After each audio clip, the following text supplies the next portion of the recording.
আমি বড়োলেণ্ডত 15টা সিট খেলিবলৈ প্ৰস্তুতি চলাই আছোঁ আৰু আজি ইয়াত আমাৰ 3টা জিলাৰ লগত আলোচনা হৈছে। গহপুৰত আমাৰ দল আছে, বিশ্বনাথত আমাৰ দল আছে, শোণিতপুৰত আমাৰ দলে কাম কৰি আছে।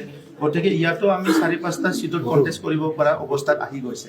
কিন্তু আমি খেলিম, কণ্টেষ্ট কৰিম না নকৰিম, আজি 2টা বজাত আমাৰ PNB মিটিং আছে ৰঙিয়া। এই PNB মিটিঙত আমি সিদ্ধান্ত ল'ম যে আমি কোনকেইটা সিটত কণ্টেষ্ট কৰিম আৰু নকৰিম। সমালোচনা নহ'লেতো ৰাজনীতি নহ'ব।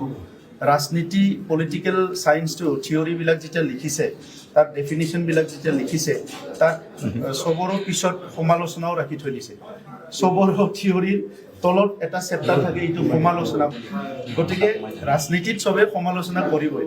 আপুনি ভাল কাম কৰিলেও বেয়া কাম কৰিলেও সমালোচনা কৰিবই। এইকাৰণে গ্ৰেট ফিলচফাৰ চক্ৰেটিছে কৈ গৈছে যে আপুনি যদি ভাল মানুহ হ'বলৈ বিচাৰে, ঘৰৰ নাংলা মুখত এজন শত্ৰু বনাই থবা বুলি। গতিকে আজি আপোনালোকৰ ভাষাত যদি হাগ্ৰামা মহিলাৰী ডাঙৰীয়াই মোৰ শত্ৰু বা তেনেকুৱা সমালোচনা কৰিছে, মই সেইটো পজিটিভ হিচাপে ল'ব লাগিব। আৰু কিবা যদি মই ভুল কৰিছোঁ, কাৰেকশ্যন কৰিব লাগিব। আৰু যদি মই ভাল কৰাটো সমালোচনা কৰিছে, তো তেখেতৰ মনত এইটো অলপমান লাগিছে, সেইটো মই বুজি পাম।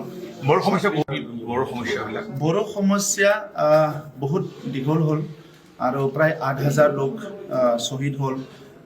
অকল বড়ো নহয়, ভাৰতবৰ্ষত বেলেগ বেলেগ জনগোষ্ঠীও সংগ্ৰাম কৰিছে। কোনোবা সোনকালে পাইছে, কোনোবা পোৱা নাই। আৰু আমিও যোৱা সময়ত বিভিন্ন ৰাজনীতি, বিভিন্ন কনস্পিৰেচিৰ বলি হৈ আহিছোঁ। আৰু জাতি উচ নিচ তল ওপাৰ চিন্তা কৰা, ৰাজনৈতিক ষড়যন্ত্ৰ বা ৰাজনীতিক তেনেকুৱা চিন্তাবিলাক ডমিনেশ্যনৰ যিটো থাকে, ইয়াৰে বহুত জনগোষ্ঠী বলি হৈছে আৰু সেইকাৰণে দীঘলীয়া হৈছে।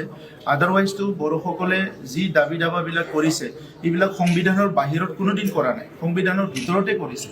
তো সেইকাৰণে মই ভাবোঁ যে আজি বড়োৰ লগতে ভাৰতবৰ্ষত বসবাস কৰা যিবিলাক জনগোষ্ঠী আছে, যিসকলে ভাৰতীয়, যিসকলে বাহিৰৰ পৰা অহা মানুহ নহয়, ভাৰতীয় মানুহ হয়, ইয়াৰে নেটিভ পিপল, তো সেই মানুহবিলাকৰ সমস্যাবিলাক সমাধান কৰিলেহে ভাৰতটো বিকশিত ভাৰত হ'ব পাৰিব।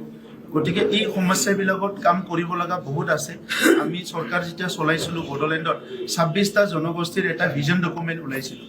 এতিয়া এই নিৰ্বাচনত আমি ইস্তাহাৰ এটা যিটো আনিম, ইয়াৰ অসমৰ 146টা জনগোষ্ঠী আছে। এই 146টা জনগোষ্ঠীৰ ভিজন ডকুমেণ্ট আমি বনাম আৰু প্ৰত্যেকটো জনগোষ্ঠীয়ে যোৱা 70 বছৰত, 78 বছৰত স্বাধীনতাৰ কি পাইছে, কি পোৱা নাই, ইয়াৰ হিচাপ কৰিম। আৰু অনাগত দিনত অসমত যি চৰকাৰ বনাব, এই চৰকাৰত UPPL দলৰ পৰা জিকি অহা বিধায়ক সকলে থাকি পেলাই আমি চৰকাৰক বাধ্য কৰাম যে অসমৰ ক্ষুদ্ৰ ক্ষুদ্ৰ জনগোষ্ঠীবিলাকৰ ভাষা, সংস্কৃতি, অস্তিত্ব ৰক্ষা কৰিব লাগে। ইয়াৰ কাৰণে অসম চৰকাৰে কাম কৰিব লাগে।